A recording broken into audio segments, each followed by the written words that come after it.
ഗണേശോത്സവത്തിന്റെ ഭാഗമായി പാലക്കാട് നഗരത്തിൽ നിമജ്ജന ഘോഷയാത്ര പുരോഗമിക്കുകയാണ്. വിവരങ്ങളുമായി അരുൺ ചേരുകയാണ്. അരുൺ, ഗണേശോത്സവത്തിന്റെ ഭാഗമായിട്ടുള്ള നിമജ്ജന ഘോഷയാത്രയാണ് ഇപ്പോൾ പുരോഗമിക്കുന്നത്. മറ്റു വിവരങ്ങൾ കൂടി.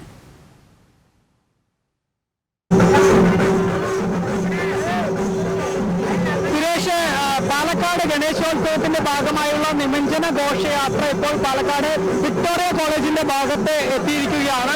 നിരവധി വിനായക വിഗ്രഹങ്ങളാണ് ഈ ഘോഷയാത്രയിൽ പങ്കെടുക്കുന്നത്.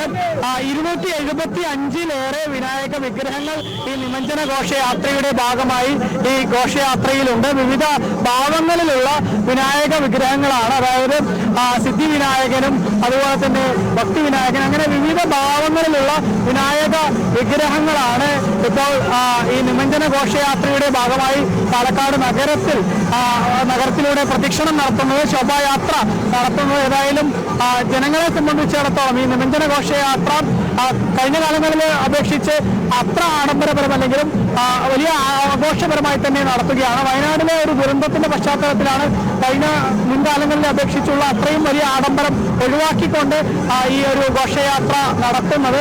ഏതായാലും ഒരുപാട് ആളുകൾ ഈ ഘോഷയാത്രയുടെ ഭാഗമായി ഇതിൽ പങ്കെടുക്കുന്നത് കാണാൻ സാധിക്കുന്നുണ്ട്. പാലക്കാട് മേലാമുറിയിൽ നിന്നാണ് ഘോഷയാത്ര ആരംഭിച്ചത്. മേലാമുറിയിൽ നിന്ന് ആരംഭിച്ച ഘോഷയാത്ര അത് ഇപ്പോൾ പാലക്കാട് നഗരത്തിൽ പ്രദക്ഷിണം നടത്തിക്കൊണ്ട് നഗരത്തിലെ ഈ വിക്ടോറിയ കോളേജിന്റെ ഭാഗത്തേക്കാണ് ഇപ്പോൾ എത്തിയിരിക്കുന്നത്. ഒരുപാട് ആളുകളാണ് വിവിധ വിനായക വിഗ്രഹങ്ങൾ കാണുന്നതിന് വേണ്ടിയും മറ്റുമൊക്കെ ഈ ഒരു ഘോഷയാത്രയുടെ ഭാഗമായി പങ്കെടുത്തുകൊണ്ടിരിക്കുന്നത്. റോഡിന്റെ ഇരുവശവും ഭക്തജനങ്ങളുടെ വലിയ തിരക്ക് തന്നെ നമുക്ക് കാണാൻ സാധിക്കും. ധാരാളം ഭക്തജനങ്ങളാണ് ഈ ഘോഷയാത്രയുടെ ഭാഗമായി റോഡിന്റെ ഇരുവശവും തടിച്ചുകൂടി നിൽക്കുന്നത്.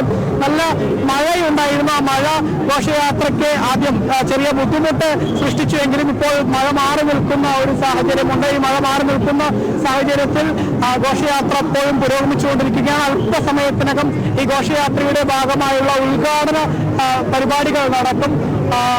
BJP നേതാവായ കുമ്മനം രാജശേഖരൻ ഉൾപ്പെടെ ആ പരിപാടിയിലേക്ക് പങ്കെടുക്കുന്നു എന്നുള്ളതാണ്. ഇപ്പോൾ ഏതായാലും ഈ ഘോഷയാത്ര പുരോഗമിച്ചുകൊണ്ടിരിക്കുകയാണ്.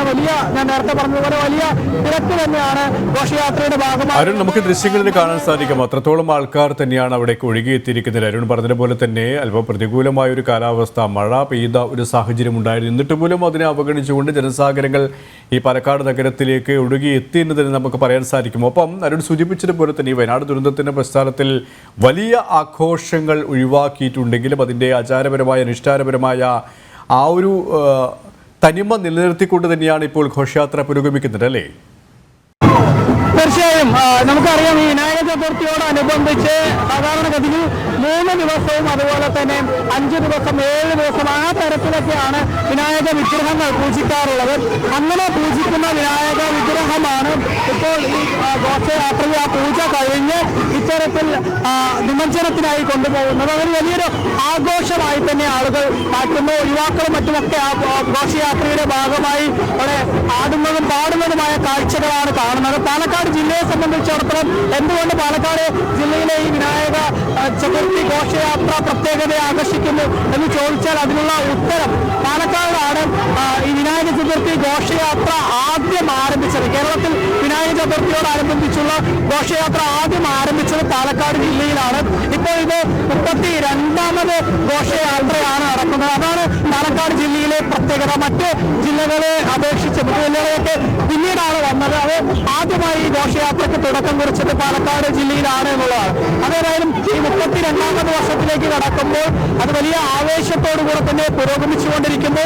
അതേസമയം തന്നെ ഞാൻ നേരത്തെ പറഞ്ഞതുപോലെ ആ ഒരു വയനാട്ടിലെ ദുരന്തത്തിന്റെ പശ്ചാത്തലത്തിൽ വലിയ ആഡംബരമില്ല എങ്കിൽ പോലും വിവിധ വിനായക വിഗ്രഹങ്ങളൊക്കെ നമുക്ക് ഓരോന്നായി കാണുമ്പോൾ സാധിക്കും. ഗണേശോത്സവത്തിന്റെ ഭാഗമായി പാലക്കാട് നഗരത്തിൽ നിമജ്ജന ഘോഷയാത്ര പുരോഗമിക്കുകയാണ്. തത്സമയ ദൃശ്യങ്ങളാണ് പ്രേക്ഷകർ കണ്ടത്.